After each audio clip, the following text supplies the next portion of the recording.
Welcome to the Just Raised podcast, now on video. I'm your host, Joe Sweeney, and I'm excited to say if you're listening to this on your favorite podcast player, we are now on YouTube. So check it out to put a face to some of the fantastic founders we have on the show. Which brings me to media. In this episode, we dive into why newsletters are the front door of modern media businesses, the 5 different business models in media. There's actually a 6th, but it's evil. Media is disintegrating. And in print media in particular, we're seeing the rise of a new kind of independent creator, the newsletter writer. Why email is such a great medium to build businesses on top of, and where it falls short, namely monetization. The hard part is ads, and our guest today is building an ad network to make newsletters a first-class citizen in the online ad market and ultimately steal market share from Facebook and Google. The founder is one of the best new media operators out there, Tyler Dent, former product manager at Morning Brew, who helped scale the company from just a few users to over 2.5 million subscribed to their weekly newsletter, and an acquisition that valued the company at 75 million. Now he's building Beehiiv to build the absolute best product for newsletter writers and a killer ad network on the back end. And with that, I'll let Tyler take over, but I hope you enjoy this conversation with Tyler Dent at Beehiiv.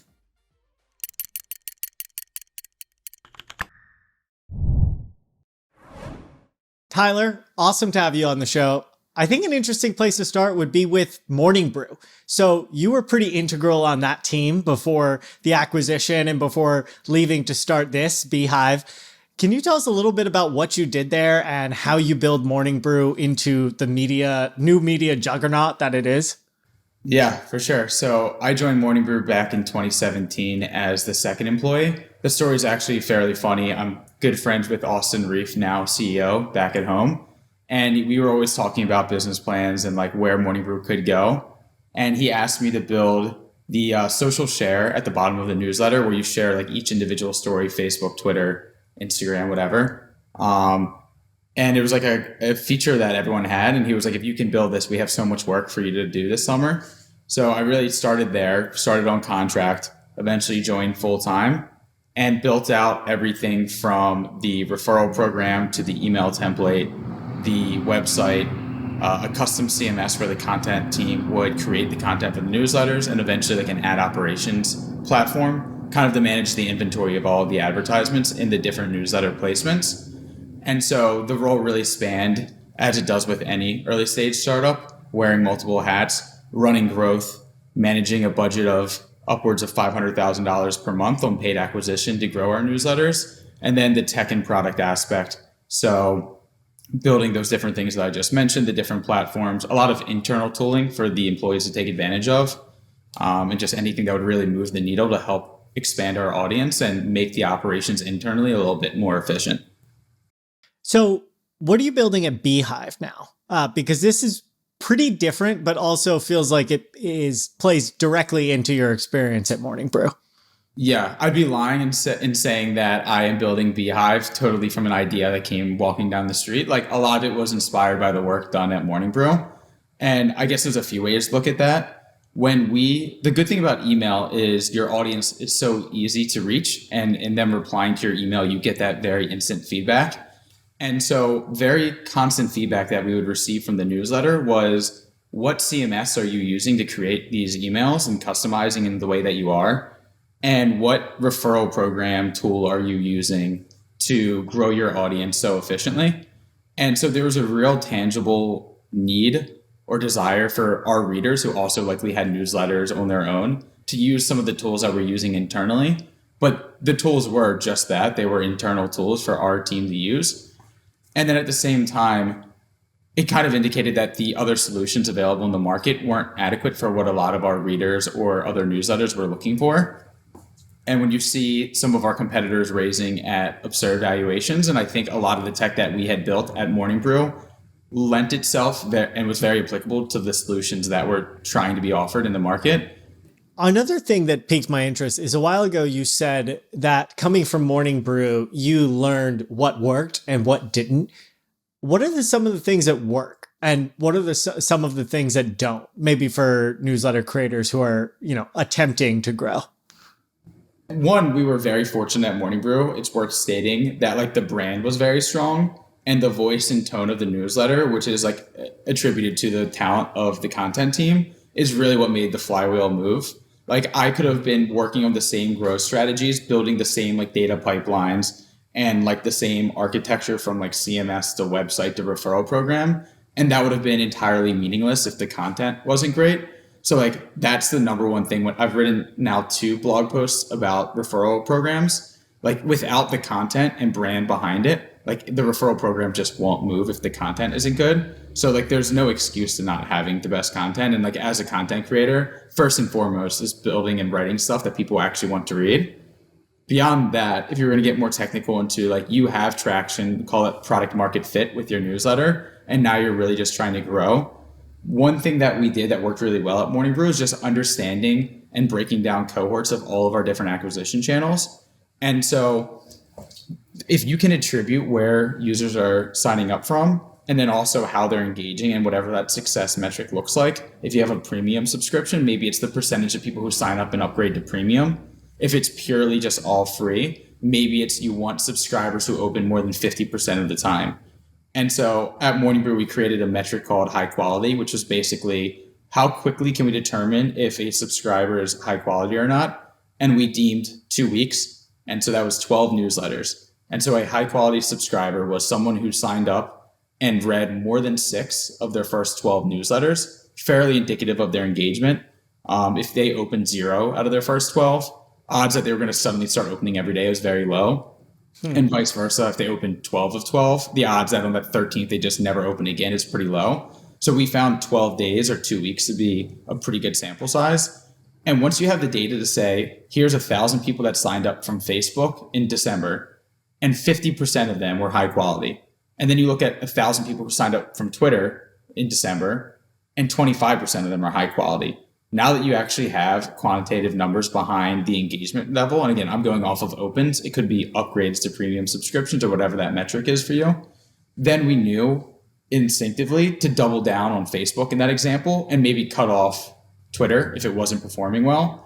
And that can be said for any channel. So whether you did co-registration on like a random website, whether you sponsored a Subway ad, like whatever it could possibly be, as long as you have the data in place to understand how they're performing and understanding what that metric is, we were able to test everything to as ridiculous as sponsoring those Uber quiz apps. I don't even know what you call them, like a tablet and those Ubers that you can do, like the pop quizzes. And there would be a Morning Brew that would pop up.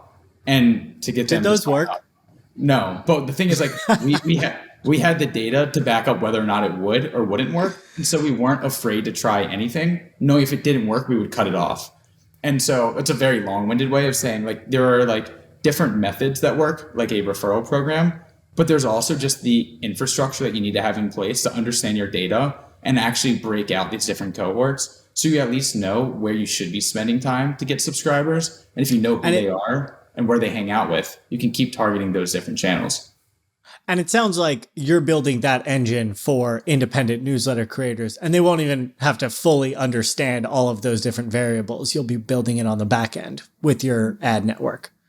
Yeah, that's the goal. The goal is like, again, there's like additional tools like referral programs live. That's nice to plug in. It works. We've had creators who've launched a referral program and had over 300 referrals on their first day. So like that works and it does its job. But the data aspect is like a huge missing piece. And I mean, back in the Morning Brew days, we would meet with all these other newsletter companies, and they're all kind of chasing the same thing of working with data analysts, extracting data, putting it in like a looker, doing cohort analysis. I don't know if what we're building at Beehiiv will be that expensive, but relative to what I would consider most non-technical content creators are currently working with, the data and instrumentation that we're building, I think will be pretty advanced and significantly help them understand, one, who their audience is, and then two, where they should focus their time on acquiring new subscribers. Yeah, that's fascinating because the cohort analysis, you sound like a SaaS app or something along those lines. And I don't think that's how most creators think about their audience, but they should, because it is like a product in that sense. And that is wild that you're building that. And it sounds like one of the core differentiators here is ads. So like all of that data that you described is definitely not on the market from any other provider, but also ads. The idea that creators can just build ads into their newsletters with the flip of a switch. Spotify is working on that for podcasts, but I don't think anyone has built that ad network for newsletters. Most of the ads you see on the web are sponsored by or powered by Google and AdSense. But yeah, being able to build that for newsletters seems like a hugely powerful product and potentially huge business. Yeah. The way that I would look at it is if you are, let's say, a solo creator writing your newsletter daily, weekly, whatever it is, and you're in that cohort that can't justify charging a premium subscription. So your path forward towards monetization is via ads. Traditionally, what you would do is you'd either hire a sales team or it's just on you as the creator to network, meet the different companies. And there's a whole process involved in like explaining the size of your list, the engagement of your list. Who is your list even made up of? And is that appealing to this advertiser of something that they'd want to put $5, $10, $15,000 into a send, trusting you as like a solo creator? And there's a lot of work. And then post send, doing all of the reporting, packaging that up and communicating back to the partner, how it performed, how many people clicked, how many unique people clicked, and then doing the invoicing. It's like a full-time job in itself to run like a sales operation and really monetize your newsletter via advertisements. So it feels like, this is obviously a tool for newsletters, but it feels like you could build that for anything. YouTube has pretty good advertising data because of AdSense and because it's Google, but most other platforms, whether it be, wherever creators are, from TikTok to Instagram, like none of these platforms have great data that the creator gets. Like I'm sure Facebook has great data, but the creator doesn't for their own actual advertising. And they can't just inject ads into their content. Like Facebook does it, but Facebook gets paid themselves. Creators don't get a cent from that. Yeah. I mean, personally, from just like an entrepreneurial standpoint, I would be hesitant to invest in building a business on top of another business where at any point, Facebook, Twitter, TikTok can cut you off and provide that in-house. And so it's hard to say that we can provide one, like, I don't know if we'd even be able to get access to that data, but to package that up and build an offering on top of their existing offering would scare me as like an entrepreneurial venture. Platform risk, yeah.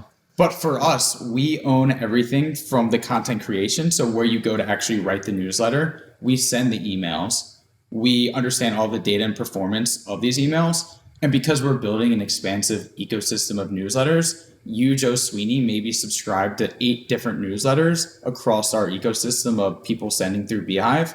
So we don't just have a first party data profile on you from like newsletter A about sports, where you're very engaged and click on things regarding like the NBA and let's say college basketball, but you're also involved in reading a politics newsletter. And then there's data collected there as well. And because we own all of the data, all of the engagement, the polls, the analysis, across all of the newsletters on our platform, we have a pretty unique opportunity to serve what is traditionally a very opaque medium in email, pretty targeted ads. And there's like a lot of things we're working in addition to just the ad network, kind of as a prerequisite to build more data into this. And also, I mean, it's not just self-serving for us. It's taking a previously unmonetized asset from in these newsletters. If you have 10,000 subscribers and you haven't monetized because you don't have the bandwidth to sell ads, with the click of a button, you are now able to monetize your newsletter with literally no work. You're now monetizing a previously unmonetized asset. And all of that data that you're collecting and we're collecting on your behalf can also be packaged and given to the content creator. So they have a better sense of who their audience is. And again, that can shape content creation decisions as well. And the way you're doing that, it sounds like as you scale, you'll get better and better data profiles on each individual email address, because that email address might be subscribed to 6 different newsletters. And as long as those 6 newsletters are going through Beehiiv, you now know what that person likes and what they click on in each newsletter. And it kind of goes back to that dynamic content aspect. It was very idealistic. And I've heard a bunch of companies mention, like, if only we could segregate, let's say, men and female, we could sell twice the ads. Like we would on any given newsletter, So like a single day, we could have anyone, if we were sure that they were like a male, for example, would get like a male targeted ad, and then vice versa. And so rather than selling a single, maybe male skewed product, but it's just disregarding, 50% of your audience potentially, if you actually had the data to break that out, you could make maybe not twice as much because it's not as large as Ascend, but more, and it's more targeted as well. And so that kind of goes back to that dynamic content piece of the more data we have. And again, we control everything from content creation to actually sending the emails and the aggregation of all that data. There's a lot of tools and flexibility there that we would be able to offer uniquely that most other players who own like a single piece in the ecosystem don't have the access to build. So it's not just a switch where you flip on dynamic ads and then an ad gets inserted into the newsletter and goes out. It's different ads get inserted into every newsletter that goes out to every individual person based on their profile of who they are. And it's early, so like everything's not built out and live yet or finalized. Yeah. But the way that we're approaching it, the North Star would be a Facebook ad manager for email. So it's probably easier to view it as the advertiser. If you are Lululemon and you want to target 18 to 30-year-olds interested in sports and yoga, we don't just say, here's a newsletter for you. We say across our ecosystem of thousands of newsletters, we think we can get you 2.5 million impressions this week. And so they're actually diversifying their spend. They're not buying a single newsletter on our platform. We are distributing their ad across dozens of newsletters, depending on the audience target. And so it's actually more diversified for them. It's something that other platforms don't offer. So if they're Lululemon in this example, trying to diversify away from Facebook, Instagram, and Google, which is what, like 80, 90% of like the digital ad market. I just made up that number. It's probably a little bit lower. It's got to be wildly high though. Yeah. So if they want to diversify and they've seen some success in email as a medium, we want to own the email advertising space as the place to go. And it would be differentiated from what exists currently. There are a few platforms that have like those banner ads that go in newsletters. They look terrible. They look like early 2000s web, like look terrible. The performance is abysmal, and they pay fractions of a penny. This is more of the modern newsletter ads that you've seen, written in like the right and correct tone. There's an image, there's a GIF, there's text. It fits natively into the newsletter, same style, same everything. And that is a unique proposition that we are fairly well positioned to introduce to the market. So you're building Instagram ads, which everyone I know who has Instagram, they're like, how does Instagram know me so well to serve me ads? People like Instagram ads in general. Whereas the standard in the market is like newspaper ads. Like the newspapers go out and like there are ads in them and you either like them or you don't. Like I read Packy McCormick's newsletter and he writes the same ads for every single piece that goes out to everyone. But Instagram ads are obviously a much better sell for everyone involved, including the advertiser, because they now get dynamically inserted ads that go to different people based on their profiles. And the idea that you could begin to tap into digital ad spend, which, like you said, is only 4 sources that are wildly expensive. That's really interesting. Yeah, I would say obviously Facebook and Instagram collect way more data than we will ever be able to collect via email and polls and surveys and everything that we're building. So I don't foresee that level, but that is the hope. If you want like the 10,000 foot view of like our ambitious North Star of what I would sell someone on and why you'd want to come work at Beehiiv, like we want to take ad share and market share away from Facebook and Google. So who's writing the copy then? Because if you have all these ads that are written in the right form, you must have a team that does that?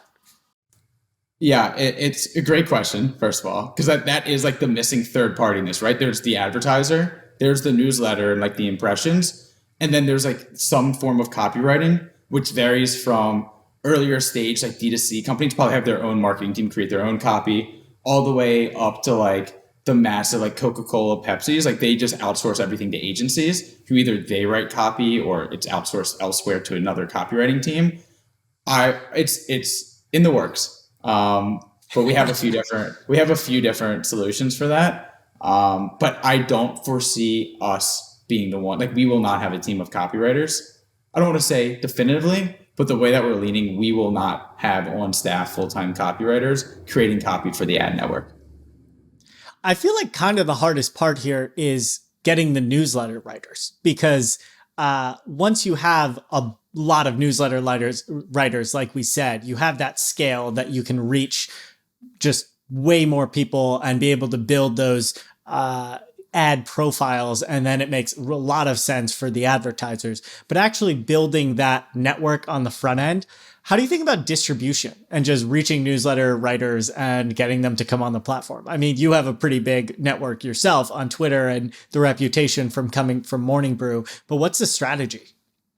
Yeah, it's a great point. And that I literally tweeted the other week, like one of my favorite things is building like the product roadmap of the next 3 to 6 months, because it really is a puzzle. We couldn't launch the ad network tomorrow because we don't have enough newsletters or impressions to feed to these advertisers. Yeah. So it's really just like strategically putting the right pieces of the puzzle in place and like an order of operations of blocking and tackling of we need to build before anything the best, absolutely most comprehensive newsletter solution so people can do everything that they need to do. And that's identifying people saying, I want to migrate to Beehiiv, but platform X offers this and you don't offer it yet. So it's a clear blocking point where like we need to eliminate that from ever being a thing. So it's what do we not offer that other platforms do that content creators and newsletters actually really like and want. And it's getting up to speed as quickly as possible to eliminate any sort of excuse for why you would not want to move on to Beehiiv. So that's like the catching up part. There's the strategically adding things on top that other platforms don't offer, which are more of like the flashier, like the referral program. We're the only newsletter platform that has a fully integrated built-in referral program. That's like a flashy feature, I would say, in which case is another reason for people to migrate from whatever platform they're using to ours. But like the whole company doesn't move if we don't continue to innovate and build like the best features and the most comprehensive solution. Otherwise, again, we could launch the ad network next week. If we don't have enough newsletters and impressions to serve, it's not going to attract advertisers. So it really is just prioritizing how we can get as many newsletters onto our platform, and then how can we build high impact features that like these newsletter creators can't get elsewhere to keep them around and keep sending, because that increases the total base of newsletters, which increases the impressions, which will then turn around and be able to serve to these advertisers. You're building a killer product so that you can build your marketplace on top of it. The classic like cold start problem wedge. I haven't read Andrew Chen's new book, but I think that's the gist of it. Yeah, and I'd say like while the ad network is our big bet, this business, if we can build the most comprehensive solution for newsletters, and let's say the ad network doesn't succeed to the extent that we think it can, you still have a great product. There's a very viable business in charging the SaaS costs that we're charging and providing the best product, the most comprehensive solution for anyone sending emails anywhere. And that is a great business in itself. We are very bullish and already have a lot of things in motion on the ad network. And I think that would be like a key differentiator where if we can sell any content creator or newsletter, not only do we have the best creation tools, the best growth tools for you to scale your audience, the best monetization tools where we're not charging a 10% cut like some of our competitors are charging for premium subscriptions, and we're providing you the best data. And by the way, with a click of a button, you can make $5,000, $10,000, $15,000 a month or a week, depending on the size of your newsletter. I think the reasons why to move to our platform really start to cascade, and it becomes a very interesting value prop that I don't think many of our competitors are kind of focusing on that part of the market. And now working at a media company, I've started to get the gist of this. But one of the things that surprised me, and still in a lot of ways surprises me, is that newsletter writers are kind of the gateway for new media companies. Like all new media companies are built around newsletters, and newsletters are just extremely important as far as new media goes. Why is that? Why newsletters? Yeah, well, I'm biased in so many different directions. Like even before Beehiiv and Morning Brew, I've just been like a huge newsletter person. And so like I spend 30 to 40 minutes every morning reading through probably 15 to 20 different newsletters.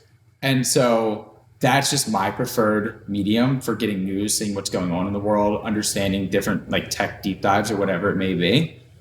To me, I can't tell you the last time that I've typed in Vox.com or like the New York Times, not to focus on them specifically, but like the destination news sites or platforms that are covering more or less the same things I'm reading in my newsletters, to build the habit to go to a site when I have that free time and read articles is so beyond like what my usual habits are. Yeah, so many people are competing for my attention already. Why would I go seek out someone where it's already being pushed to me constantly? Yeah, and that's all it is. Like to summarize, it's like the push versus pull economy in the sense that I have already authorized these publications to send to me because I showed some interest and signed up and subscribed. And because of that, they are sending me, whether it's daily or bi-weekly or whatever it is, the content that I know that I want and have signed up for. And it comes to me. Like I'm already in my inbox. It's very intuitive and like it's a very easy medium to digest content. I couldn't tell you the last time that I've seeked out a news publication online and read that type of content. Again, it's the same content. I'm getting an email. It's just really the medium and like the push versus pull. And I think it's very compelling where as a creator, you kind of own that narrative of you're sending 3 times a week. And if there's demand for more, you can up it to 4 times a week. But the end user and consumer doesn't have to change their behavior. They're checking their inbox regardless. And so, yeah, I mean, I'm obviously very bullish in the newsletter space, or else I wouldn't be doing what I'm doing. But I think all of the talk of peak newsletter, I think it's far overblown. I actually think a lot of the newsletters are focused in sports, tech, politics, business. I think there's like a very long tail of other categories that have yet to really step in and expand their audience in the newsletter medium.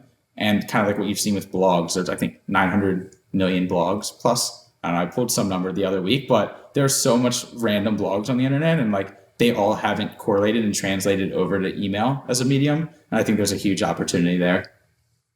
What about discovery? Because it sounds like why newsletters are powerful is because it's a one-to-one relationship. You have direct access to the consumer. Like if you had an app that people open frequently, or if you had podcasts, or essentially when you open your podcast player, it's an inbox of new podcasts that get dropped. But that also makes discovery really hard because people aren't in this centralized location like social media where everything is aggregated for them and they can stumble upon your newsletter. You either get it or you don't. They don't stumble upon it in their inbox one day. How do you think about that piece? Yeah, it's a great question. And it's a very interesting catch-22 because like it is something we hear a lot of. Some of our competitors offer like more of a discover page. And if you're interested in politics, you search politics and you get dozens of political newsletters, which is interesting for discovery.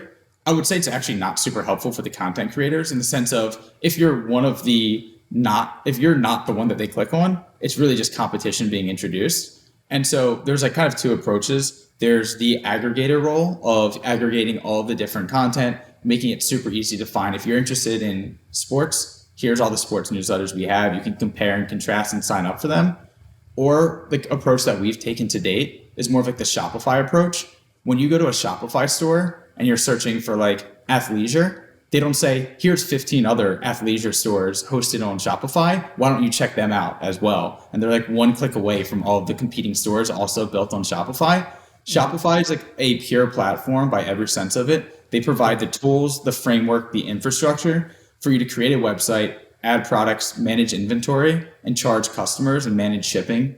And like that is something that they offer. They're providing like a tech solution. They aren't there for discovery. There's not like a Shopify discover page, to my knowledge, where you can see all of the different athleisure brands or all of like the shoe brands that are built on Shopify. That's not the role that they play. And to date, that's the approach we've taken. I think way back when, before we even launched, we did have a discover page, which we hid initially because obviously when you start, you have like 5 newsletters on the platform. So there's nothing really to discover. But as we've kind of evaluated the pros and cons of each, I think that we've veered more towards the Shopify approach of let's provide the framework, the infrastructure and the tools for these publications to succeed. And I actually think discovery is someone's job in the ecosystem is to aggregate and help with discovery. I just don't necessarily think it's ours. I feel like the obvious question here is the biggest player in this field is Substack. And then after that, I'm familiar with Mirror. Where does Beehiiv fit into the market with those 2 players and then some of the other smaller ones as far as where newsletter creators will go? some of the big innovation in this space, and Substack was like a great first mover in this space, kind of following along with like the OnlyFans sentiment of why do things the traditional way when you can charge your audience directly with a premium subscription. And so rather than being a journalist at a large publication like Vice, Vox, the New York Times, whatever, if you have 200,000 followers on Twitter, why not come to Substack? We'll abstract a lot of the tech lift for you. You can charge your audience $10, $15 a month. And if you can convert 5 to 10% of your Twitter audience, you're now making $500,000 or whatever it is. And that was the initial appeal. And while I do think that is appealing, and they've done an incredible job kind of introducing that type of monetization and growth in that space, I think traditionally, to date, they have spent a lot of time on like the top 1% of here's a big name journalist that they have got to leave their publication to start a new publication on Substack and go direct. Where I think they are spending less time focusing is the long tail of the 99% of other content creators who may not have differentiated content to charge a $10, $15, $20 a month, but they have 10, 20, 30,000 subscribers, which if anything that you've seen in the newsletter space can prove, you can monetize those subscribers in other ways, traditionally through advertising, but there's other innovations in the space, whether it's like a job board or other types of affiliate deals. There are ways to monetize your audience. And I think the leading players in the space are kind of not paying attention to that long tail. And I think it's a pretty considerable size long tail of there's newsletters from high school football in North Dakota that you would never even know about that have a decent following, right? So I do think there's a considerate long tail. And I think a lot of the players, one, aren't providing a comprehensive solution, but are more so focusing on that top 1% where you get the headlines of bringing on XYZ journalists onto your platform, but not necessarily giving them the tools to really grow and monetize to their full potential. The other thing I want to ask you about, given you've been in this space for so long, is about media in general. It feels like media is being transformed right now. The disintegration of cable, the rise of streaming networks, social media, and obviously creators. What do you think are some of the most interesting trends in media, and where do you see opportunities? Yeah, it's a great question. Also kind of hard to answer because I've been so heads down, tunnel vision on just product and focusing on, to me, like content creators and media are all of the people in my inbox messaging me, like users saying, this is what we need to succeed. And that's like the extent. So like I can speak to that a bit. Media in general is interesting. There's obviously a lot of consolidation, whether there's acquisitions like, the New York Times purchasing The Athletic. At the end of the day, like I think it kind of boils down to two things, which it always will, is how can I grow my audience and how can I monetize them? And there's like different levers you can pull for each, whether there's different growth strategies or whether it's an acquisition like The Athletic to acquire all these premium subscribers who have a willingness to pay for content, or monetization, which is, and as you see in the newsletter space and elsewhere, it used to be just advertising. Then like the OnlyFans, Substack, Patreon entered the space of why don't you monetize your following and audience directly via like some sort of subscription tier. And that was like an innovation in the monetization space. And then there's other things like there are companies that help you create a job board. And so maybe you don't want to charge a premium subscription and you don't have advertisements, but if you have a very targeted audience, there are companies who have open job roles that would love to sponsor that as a medium in email.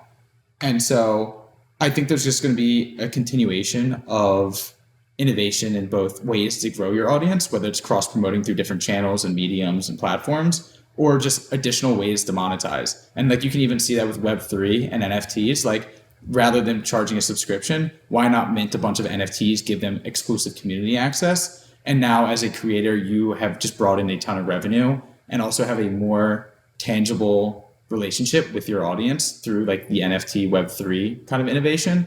And so I think that's really what it's getting down to, is additional ways to innovate both growth and monetization. Yeah, it feels like you pretty much listed all of the monetization business models. There's tipping, there's ads, obviously, paywalls, and then subscriptions. And subscriptions are really just paywalls. And then obviously job boards, which are a little bit different because those are almost like affiliate fees. Are there any other like innovations in monetization that you've seen? I think you nailed most of them. Like affiliate broadly, like has always been around as well. So it's kind of like an advertisement, kind of like a job posting, but like affiliate revenue is interesting. Um, Kind of like the shadier side, which we're not getting into, is like the selling data. Like if you can aggregate data and you can sell it to third parties, like I guess that is a monetization. But like I don't foresee that as something that creators are thinking about. Like if I have a popular TikTok, I'm not thinking about how to create data and then package that up and sell it. But no, I think Web3 introduces a lot of interesting ideas. There's a lot of like experimentation going on in that space. But I Yeah. think you nailed most of like the monetization methods that are most common with creators.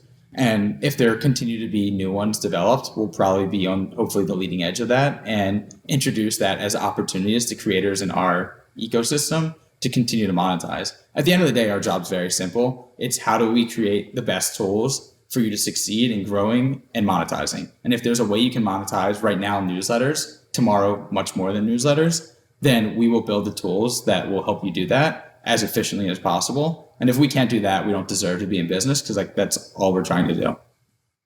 That's interesting. Tokenizing myself, or I guess the other one that Becca, one of our co-founders, loves to talk about is content to commerce. So building products and then selling them, whether it be like a makeup line, if you're the Kardashians, or Snoop Dogg is apparently going to be selling hot dogs sometime soon. That's, of course, something that's been, I guess, existed for a long time in a lot of different fashions. Yeah, and I mean it even leads into like the trend of like there are companies stepping in to fill that void to help these creators be able to do that. Initially, it was like again the top 1% of creators who are making millions of dollars who can afford to hire someone to build a clothing line or a makeup line or whatever it is. There are companies stepping in to fill that void that can help you productize your audience and understand like customer discovery, what do they want, and then do the design work, building the Shopify stores and building the distribution. That's not us yet. I won't say that we won't get into that space, but yeah, it's an interesting space to watch for sure. Yeah, Pietro is one of my favorites there. They're backed by Founders Fund, who's super focused on manufacturing, and they're just making it easy to work with suppliers in the US and overseas, which is wild. Yeah, I mean, at the end of the day, you have an audience. What do I do with these 20,000 people that follow me on Instagram or whatever it may be? And here's a solution where if there's an interest in a clothing line, there will be companies to fill that void and help productize the ability to do that. So that's like very similar and aligned with how we're kind of thinking about things. Much more targeted for email now. But like, as I said, like the natural extension of email is audio, podcast, community, video. And that's somewhere probably not in 2022, but 2023 and beyond. Definitely more room for exploration there. Well, my last question for everybody on the show is about your vision for the company. Given you're only a couple months old, you must be the youngest company I've had on the show, or pretty close, certainly. I think we touched on a lot of it, but can you unpack some of where would you like Beehiiv to be in 10 years? Yeah. I mean, it seems a bit repetitive because I feel like we've run fairly high level, like what we're building now, what the opportunities lie in like this creator space and like email as a medium, but beyond just email. I think the most ambitious thing I said is like, I want to take market share away from Facebook and Google. And I want to own email at a minimal of a channel where companies can go to advertise products, to advertise job roles, to advertise anything. And if email is the medium that they're interested in, that we have the most comprehensive tools and a very vast ecosystem of creators who can plug in there. And then inversely, just anything that we can do to help creators scale and grow. And that touches on, everything that we've discussed from content to commerce to tokenization, NFT, affiliates, ads, premium subscriptions. Like I would love Beehiiv to be the space to be able to do all of that. Yeah, that's awesome. It's been really interesting talking with you. I'm sorry it took me a few minutes to really fully understand what you were working on, but yeah, it's been fascinating, and I'm looking forward to seeing where Beehiiv goes. Yeah, I appreciate you having me on, and hopefully, as the youngest company and 3 months old, we can revisit this and see where. I mean, it's so early and things are changing so quickly. I'd love to see where this goes and revisiting this in a year or so. Yeah, that would be fantastic. Would love to have you back on the show. Cool. Appreciate it, Joe.